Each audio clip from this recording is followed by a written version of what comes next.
What's up, guys, and welcome back to the Manic Motorsports channel. My name's AJ, and today I want to talk about carburetors and EFI. We're going to compare and contrast the two, talk about the pros and cons of both. We're going to talk about cost, efficiency, reliability, power. We're going to go in depth on everything you need to know to make the right choice for your next build.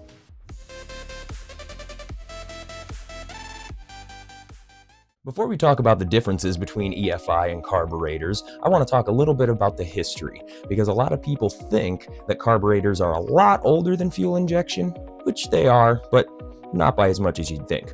The first ever carburetor recorded was in 1826 by Samuel Morey. Not much later, George Bailey Brayton patented the first ever fuel injection system, which was pneumatic, in 1872. Now, the first ever modern style carburetor was invented by Enrico Bernardi in 1882, and the first ever modern fuel injection was the ramjet made by Chevy in 1957, which debuted with the Corvette that same year. 1 year later, EFI, electronic fuel injection, was invented by Bendix Aviation, who very quickly sold it to Bosch, who patented it into their system that eventually became their 1967 Jetronic fuel injection system that was installed on the Volkswagen 1600 TL. But how do these systems differ, and how do they work? We have to talk about two fundamental principles: Venturi and vacuum. Vacuum is simply a low-pressure area trying to equalize itself with the outside atmosphere. In our case, we're talking about the piston moving downward during the intake stroke and leaving a void that the outside atmosphere wants to fill. It's a low-pressure area, and the higher pressure air from the outside atmosphere wants to rush to fill it. Venturi is a similar effect, where you've got a certain diameter tube that funnels down or narrows in diameter to create a high pressure area. This high pressure area also wants to redistribute itself into the lower pressure area, and as such it speeds up. It moves from low pressure area into a high pressure area, and because it's already flowing this way, it very quickly pushes itself down into the following low pressure area. In this case, we're talking about the outside air flowing through the venturi in your carburetor and then into your engine, using the principles of engine vacuum and then the venturi effect in order to run. The pressure outside your engine is what we call atmospheric pressure, and the pressure inside your engine is known as the absolute pressure. And the difference between the two we call vacuum. Now, vacuum can vary based on a few factors, including atmospheric pressure, RPM, and throttle. But how does that help us understand a carburetor? Your carburetor draws air through it using the engine's natural vacuum. Once the air is pulled into the carburetor, it speeds up through the venturi. The venturi then acts similar to a straw in a glass of soda. It draws the fuel out from the float bowl using that same sucking pressure that we call vacuum.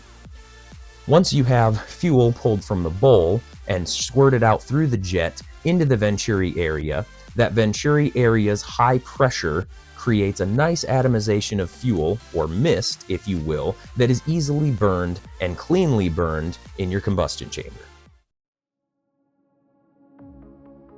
Now we'll get into EFI, and EFI could get a lot more complicated, but we're going to start very simple. The most important part of your electronic fuel injection system is going to be your fuel injector. The fuel injector is similar to a hamster's water bottle.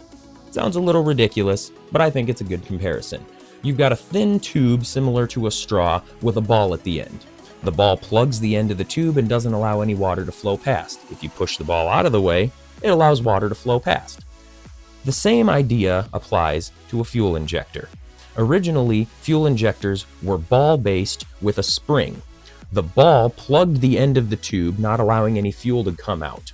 A coil wrapped around the tube pulled on the ball using magnetic principles of electromagnetic induction and allowed fuel to flow past the ball into the engine. When the magnet is turned off and the ball is released, the spring pushes the ball down into that straw-like area, plugging the end of it and stopping the fuel flow. This is how you meter the flow of the fuel in a fuel-injected system. The ball, or in more modern designs, a plunger, is pulled back using a magnet or coil, usually called a solenoid, that allows the fuel to flow past, and the spring is simply there to hold the door shut anytime the injector is not being activated or the solenoid is not triggered. So, knowing this, the rest of the operation is fairly simple. The injectors plug into your fuel rail, which is just a big tube with some holes drilled in it that the injectors pop into. The fuel rail goes to a fuel line, which goes to a fuel pressure regulator. The fuel pressure regulator gets fed from your fuel pump.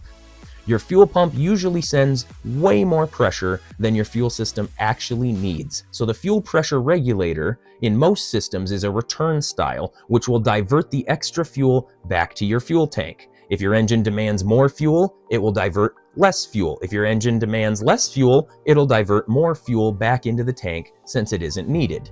Modern systems have adapted to a returnless style, which uses the engine's computer to control the voltage that is supplied to the fuel pump. The fuel pump, in turn, then only provides the amount of fuel that is necessary at that very instant for operation, and there's no need to return any excess fuel to the tank since there never is any excess fuel. So why have so many modern engines switched to electronic fuel injection?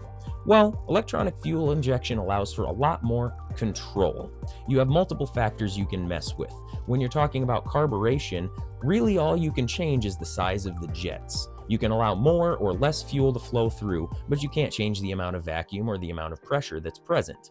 Unlike in an EFI system, you could change out the injectors to be bigger, sure, but you could also just increase the amount of pressure that your fuel pump or fuel pressure regulator is sending, which would also increase the amount of fuel.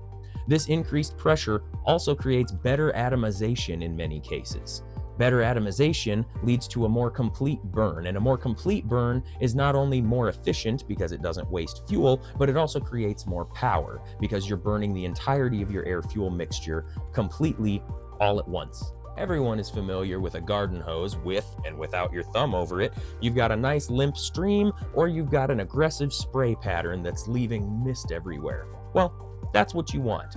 That's EFI versus a carburetor. Although a carburetor can pull in to some degree, it can't create nearly the amount of pressure that an EFI system can.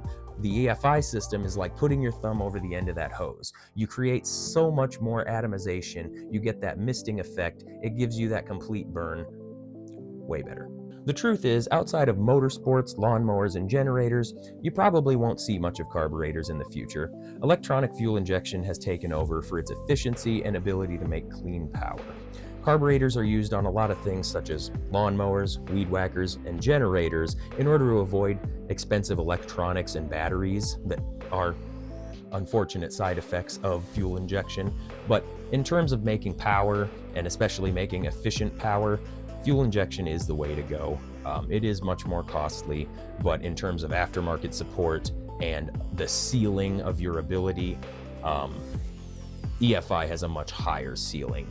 The NHRA, the top fuel dragsters, they've all switched over since the early to mid 90s. And they're making more horsepower than anyone else on the planet per cubic inch.